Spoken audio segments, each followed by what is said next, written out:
젓가락질 하는 거? 자, 이렇게 해서 저희는 젓가락에 대한 다큐멘터리를 만들기로 했습니다.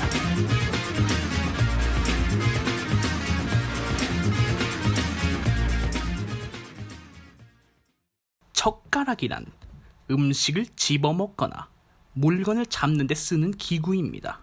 한 쌍의 가늘고 짤막한 나무나 새붙이 따위로 만들죠. 한마디로 젓가락은 막대기 2개입니다. 모양이 동일한 막대기 2개만 있으면 그게 바로 젓가락이죠. 하지만 사용법은 식사도구들 중 가장 사용하기 어렵습니다. 그래서 처음부터 사용하기란 쉽지가 않죠. 그렇다면 이렇게 어려운 젓가락 사용하는 사람들은 과연 얼마나 될까요? 인류 전체로 볼 때 인류의 40%, 즉 24억 정도는 수식 문화권입니다. 맨손으로 먹는 문화죠. 인도 및 남아시아와 아프리카가 이런 문화를 가지고 있습니다. 30%인 18억은 포크와 나이프입니다. 이런 문화권이죠. 나머지 30%인 18억 정도가 젓가락을 사용합니다. 동아시아 문화권으로 그중 우리나라와 중국, 일본이 80% 이상을 차지합니다. 젓가락을 사용하는 우리나라와 중국, 일본 이 세 나라는 같은 듯 보이지만 각기 다른 문화를 젓가락에 녹여냈습니다. 일본의 젓가락은 길이가 매우 짧습니다. 밥을 젓가락으로 쓸어 먹거나 그릇을 들고 먹는 습관이 있죠. 왜 밥을 들고 쓸어서 먹을까요? 옛날 일본에는 쌀이 귀했습니다. 그래서 여러 작곡과 함께 밥을 지어서 먹었는데 이렇게 먹으면 쌀과 쌀 사이에 끈기가 없었습니다. 흘리지 않기 위해서는 그릇을 입에 바싹 대고 젓가락으로 쓸어 먹을 수밖에 없었죠. 일본의 젓가락은 짧고 끝이 뾰족합니다. 생선을 많이 먹기 때문에 생선의 가시를 쉽게 발라먹기 위함이죠. 반면에 중국은 길이가 상당히 깁니다. 중국에는 식구의 인원이 많기 때문에 원형 탁자에 여러 가지 음식을 두고 젓가락으로 집어먹는 풍습이 있기 때문이죠. 중국은 주로 음식을 튀기거나 볶은 요리를 자주 먹습니다. 그래서 손을 기름에 데이지 않기 위해 젓가락을 길게 만들었죠. 또한 끝이 뭉툭한데 이는 음식을 떨어뜨리지 않기 위해서죠. 그렇다면 우리나라는 어떻게 다를까요? 우리나라의 젓가락은 대부분 금속으로 만든 것이 특징입니다. 조선시대에는 주로 왕족이 은으로 만든 수저를 사용했습니다. 은은 독성 물질이 닿으면 색깔이 변하는 특징이 있습니다. 독살을 막기 위해 은수저는 필수였던 셈이죠. 젓가락이 밥상에서 이리저리 굴러다니지 않게 넓적하다는 점은 또 다른 특징입니다. 김치나 깻잎같이 얇은 반찬이나 콩종류가 쉽게 집어지는 장점이 있죠. 그리고 또 하나는 우리는 불을 쓰는 민족이에요. 그래서 불 위에 고기를 바로 구워 먹죠. 근데 남으면 어떡하겠어요? 남으면 이게 타잖아요. 그렇기 때문에 쇠젓가락을 많이 사용을 했다고 해요. 기본적으로 젓가락을 쥔 모습은 삼종지레와 유사한데 음식을 집는 젓가락 끝부분이 작용점, 젓가락을 움직이는 검지와 중지가 힘점, 젓가락을 받치는 손이 받침점이 됩니다. 이러한 원리로 젓가락은 식사 도구들 중 가장 사용하기 까다롭습니다. 또한 우리나라 음식에는 집기 어려운 것들이 많죠. 젓가락으로 쌀과 콩 같은 음식을 집는 것은 그야말로 집중력과 인내심을 요하는 작업이죠. 특히 메추리알 같이 미끌미끌하고 잡기 어려운 음식이나 두부와 묵같이 터지기 쉬운 음식을 집는 것은 묘기 중에 묘기죠. 이러한 이유로 젓가락 한 짝만으로 대상 음식을 푹 찍어서 꼬챙이를 만들어 먹는 것도 심심치 않게 볼 수 있습니다. 특히 깍두기를 찍어 먹을 때는 깍두기 안에서 물이 나오는 진 풍경을 볼 수 있죠. 잘못 찍으면 상대방을 향해 날아가기도 합니다. 하지만 이런 행동은 어른뿐만 아니라 젊은 사람들 중에서도 싫어하는 사람들이 있습니다. 그러라고 만든 젓가락이 아니기 때문이죠. 이렇게 어려운 젓가락질, 하지만 젓가락질에도 바른 젓가락질과 틀린 젓가락질로 나누어져 있습니다. 그렇다면 바른 젓가락질은 뭐고 틀린 젓가락질은 뭘까요?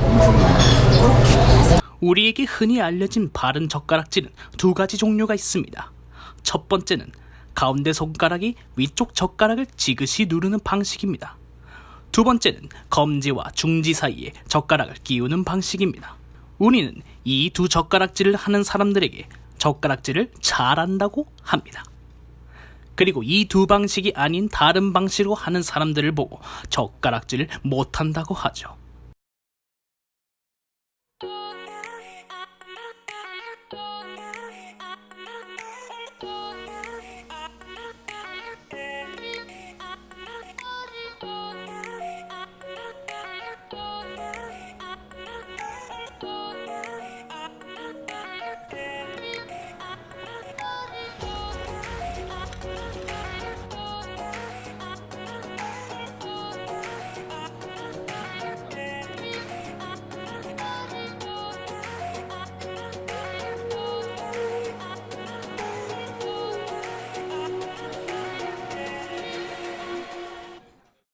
나는 서울에 사는 구철회입니다. Hi, I'm George Weinman. I've lived in Beijing for 14 years. 저는 강서구에서 온 황지호입니다. 이현승이요. My name is Faria.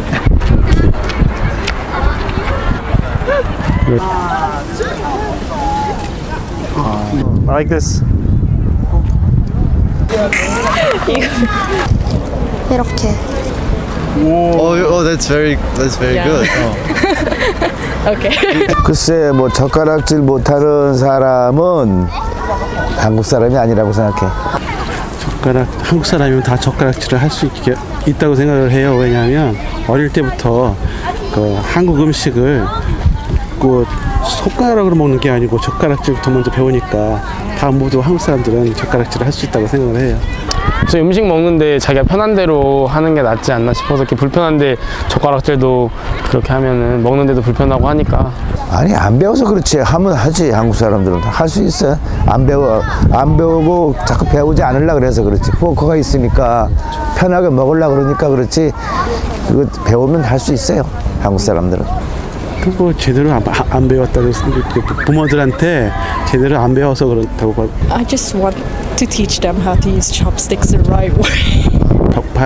봐주고 그다음에 그 서양 문화, 그 포크 같은 거 이런데 이제 그 많이 그 습관화돼서 그래서 젓가락질을 그 제대로 못하는 것 같아요. 왜냐면은 젓가락질을 못해서 나쁠 건 없고 오히려 젓가락질을 잘하면 좋잖아요. 조금은 고쳐야 되지 않을까 싶어요. 그 이유가 있을까요? 결혼을 위해? No, if you look at people how they write, some people write different ways. So whatever feels comfortable for the person. But of course, different kinds of food need different kind of style to pick up with the chopsticks, right? So you have to, I think, practice and learn some different way. Because some food more slippery, some food more bigger, so depends on you. 사람들은 바른 젓가락질에 대한 기준을 토대로 그와 다른 젓가락질은 다르다, 특이하다, 이상하다라고 생각하고 있습니다. 올바른 젓가락질은 언제 어디서부터 시작되었을까요? 젓가락질의 정석 저자가 누구인지 그 저작권자를 찾아내는 일이란 단언컨대 불가능할 것입니다. 한국인의 젓가락 숟가락 문화를 20년 가까이 연구한 주영아 한국학중앙연구원 민속학 교수는 얼마나 젓가락질을 잘하는지 따지는 것은 일본에서 들어온 풍속이라고 설명했습니다. 19세기에 활동한 화가인 성엽이 그린 고기국기란 그림입니다. 고기를 맛있게 먹고 있네요. 이 그림의 배경은 맨 왼편에 앉은 인물이 성인이 되어 관례를 치른 뒤 주변의 어른들을 모시고 축하를 받는 장면입니다. 우더른들 앞에서 예의를 차려하는 차리죠. 하지만 그런 자리임에도 불구하고 자세히 보면 두 인물이 명백히 젓가락을 교차해서 쥐고 있는 모습을 볼 수 있습니다. 젓가락은 모두 같습니다. 같은 길이의 막대기 두 개이고 음식을 잡기 위한 도구이자 결국 입으로 들어가는 한 쌍입니다. 하지만 젓가락을 사용하는 사람은 모두 다릅니다. 힘을 세게 주어 사용하는 사람일 수도 있고 연약한 손을 가진 어린아이일 수도 있으며 왼손잡이일 수도 있습니다. 때문에 동일한 방식으로 음식을 집는 것을 요구하는 것은 강요입니다. 각자의 젓가락질엔 개성이 있고 이유가 있으며 개인의 철학이 담겨있기 때문입니다. 이는 머리 스타일과 아주 유사합니다. 누군가는 아주 짧고 누군가는 아주 길며 얼굴형에 따라 자신과 가장 어울리는 스타일을 찾습니다. 젓가락을 사용하는 것은 아주 사소한 일일 수도 있습니다. 본인에게 가장 편한 방법을 찾으세요. 제멋대로 잡으시길 권유합니다. 삶을 규격하는 것만큼 어리석은 일은 없습니다. 더 다양해지세요.